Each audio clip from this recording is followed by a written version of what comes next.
வணக்கம் நண்பர்களே. நம் தமிழ் மண்ணின் புகழ்பெற்ற திருவண்ணாமலை பற்றிய சில மறைமுகங்கள் மற்றும் ஆழமான ரகசியங்களை உங்களிடம் பகிர்ந்து கொள்ளப் போகிறோம். இமயமலைக்கு இணையானதாக கருதப்படும் இந்த மலை ஏராளமான ஆன்மீக வரலாறுகள் மற்றும் அதிசயங்களை படைக்கிறது. இந்த வீடியோவில் இந்த புனித மலையின் சூட்சுமமான உலகை பற்றி நீங்கள் அறிந்து கொள்ள வேண்டிய எல்லாவற்றையும் நாம் ஆராய்ந்து காணலாம்.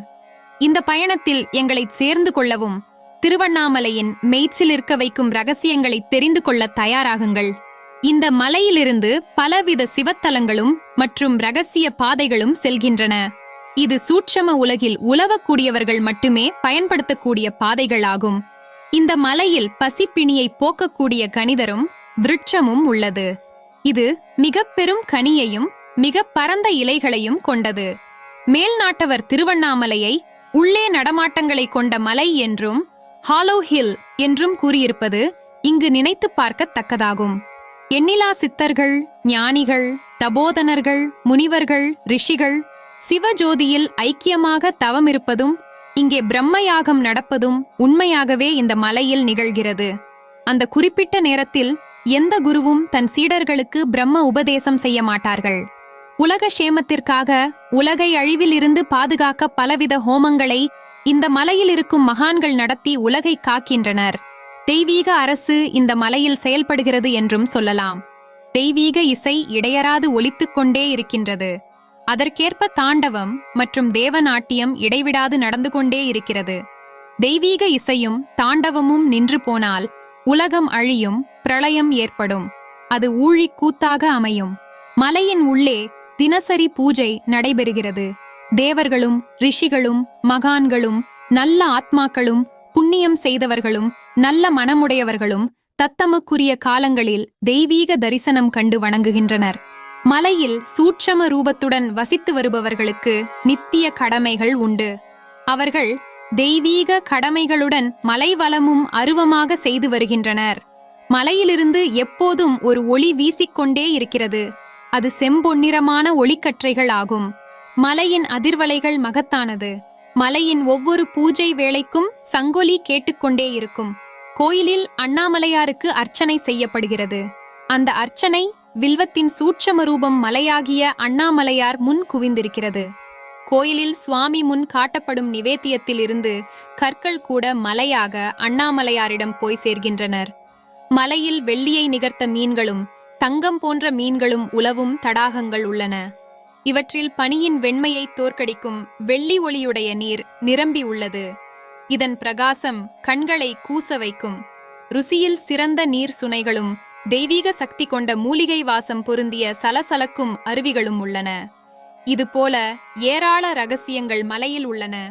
சாதாரணமாக இறைவன் பெயரால் ஊர் பெயர் அமையும். ஆனால் இங்கு ஒரு மலையின் பெயரால் ஊர் விளங்குகிறது. ஈசனின் பெயர் கூட மலையின் பெயரால் அண்ணாமலை, அருணாச்சலேஸ்வரர் என்றுதான் வழங்கப்படுகிறது. இறைவனுக்கு உருவம் கிடையாது. ஏகம் சத் விப்ரம் பகுதா வதந்தி என்கிறது வேதம். உருவமில்லாத ஒன்றை எப்படி கிரகிப்பது? லிங்கத்திற்கு ₹1 உண்டா? மலைக்கு உருவம் உண்டா? கிடையாது. அதனால்தான் இறைவனை லிங்கமாகவும் மலையாகவும் கற்பித்தனர். பாமர மக்களுக்கு பிடித்துக் கொள்ள ஒரு ஊன்று கோல் வேண்டுமே. இறைவனை சிலர் சோதி சொரூபமாகவும் வணங்குவர். அந்த சோதி சொரூபமும் இங்கே உள்ளது. ஆக இத்தலத்தில் இறைவன் லிங்கமாகவும் மலையாகவும் சோதியாகவும் காட்சியளிக்கிறார். இந்த 3 உருவங்களுக்கும் புராண கதைகள் உண்டு. பல தலங்களைக் காட்டிலும் இத்தலம் மேன்மையானதற்கு காரணம் இந்த 3 அஸ்வதைகளும் இத்தலத்தில் நிகழ்ந்ததால் தான் இத்தலத்தை பற்றி பெருமை பேசும் புராணங்களுக்கு கணக்கு கிடையாது. பல புனித ஸ்தலங்களுக்கு மத்தியில் இத்தலம் இரத்னம் போல் ஜொலிக்கிறது. ஒரு கொடியின் வேரில் நீர் வார்த்தால் அது எங்கும் பரவி அக்கொடியை மலரச் செய்கிறது. அதுபோல அருணாச்சலேஸ்வரருக்கு பூசை முதலியன செய்தால் பெருத்த பயன் அளிக்கும் என்றெல்லாம் இதன் சிறப்பை மார்க்கண்டேய முனிவருக்கு நந்திதேவர் உரைத்தார். விஞ்ஞான ரீதியாக பார்த்தாலும் இதைவிட புரதான மலை இல்லை என்பது விளங்குகிறது.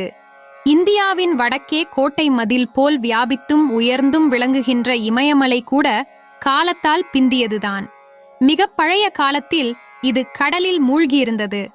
இப்பொழுதும் இங்கு சில நீர்த்தேக்கங்களில் இருக்கும் ஜந்துக்கள் கடலில் வாழ்பவனாய் உள்ளன. நிலநடுக்கம் போன்ற இயற்கை கோளாறுகளால் கடல் மலையாகியது. இது பிற்கால சம்பவமே. திருவண்ணாமலையின் கதை வேறு உலகிலேயே புராதனமான மலை.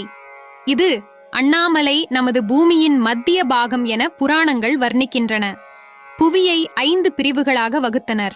பிருதிவி, மண், தலம் காஞ்சி, ஆகாயதலம் சிதம்பரம், வாயுத்தலம் திருகாளஹஸ்தி, நீர்த்தலம் திருவானைக்காவல் திருச்சிக்கு அருகே, நெருப்புத்தலம் திருவண்ணாமலை என பிரித்தார்கள்.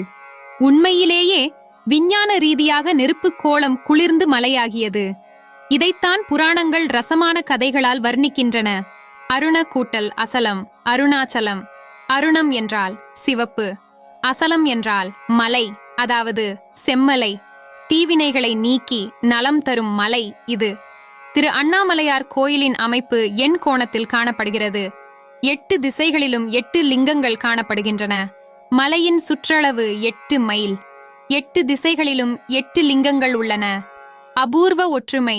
மலை சுற்றும் வழியின் 8 திசைகளிலும் இருக்கும் நந்திகள் மலையை பார்த்த வண்ணம் உள்ளன.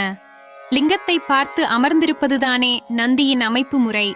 அப்படி கவனித்தால் மலையே லிங்கம் என்பது நிரூபணமாகிறது. நம் உடலுக்கு 9 வாசல்கள். அண்ணாமலையார் கோயிலிலும் 9 கோபுரங்கள் உள்ளன. அதுபோல் திருவண்ணாமலையை நுழையலாம்.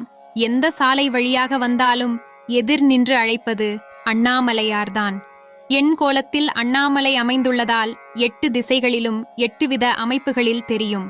மலையே லிங்கமாக இருப்பதால் தீப திருவிழா நாளை தவிர மற்ற நாட்களில் மலை மீது எவரும் செல்ல மாட்டார்கள். மலையாகவே இறைவன் எழுந்தருளிவிட்டதால் மிகப்பெரிய அண்ணாமலையாருக்கு அபிஷேகம் செய்விக்கவும், பூமாலை சூட்டவும், வில்வம் போட்டு அர்ச்சிக்கவும் மனிதர்களாலும் தேவர்களாலும் முடியாது. எனவே எல்லோரும் வழிபட வசதியாக, எளிமையாக மலையின் அடிவாரத்தில் சிறிய அளவில் சுயம்பு லிங்கமாக சிவபெருமான் தோன்றி அருளினார். அதுவே இன்றைய அருள்மிகு அண்ணாமலையார் திருக்கோயில். இந்த ஆன்மீக பயணம் உங்களுக்கு புத்துணர்ச்சி கொடுத்ததா? திருவண்ணாமலையின் ஆழமான ரகசியங்கள், தெய்வீக நிகழ்வுகள் மற்றும் இந்த புனித மலையின் சித்தர்கள் மற்றும் ஞானிகள் பற்றிய தகவல்கள் உங்களுக்கு பிடித்திருந்தால் நம் சேனலை சப்ஸ்கிரைப் செய்யுங்கள். மேலும் இந்த வீடியோவை உங்கள் நண்பர்களுக்கும் பகிர்ந்து அவர்களுக்கும் இந்த அதிசயங்களை அறிமுகம் செய்து கொள்ளுங்கள்.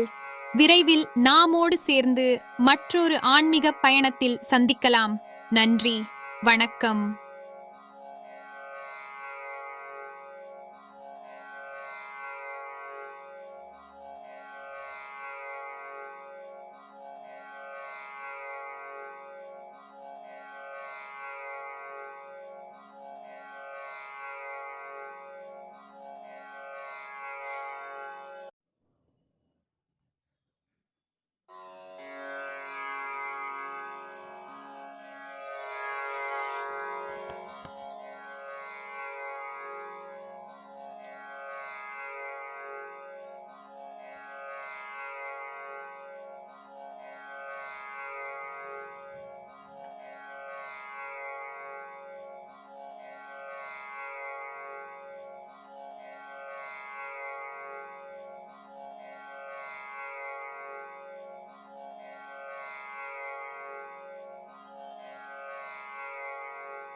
ஞாபகத்தை வச்சுக்க, செத்து போன தனியா தான் போகணும்.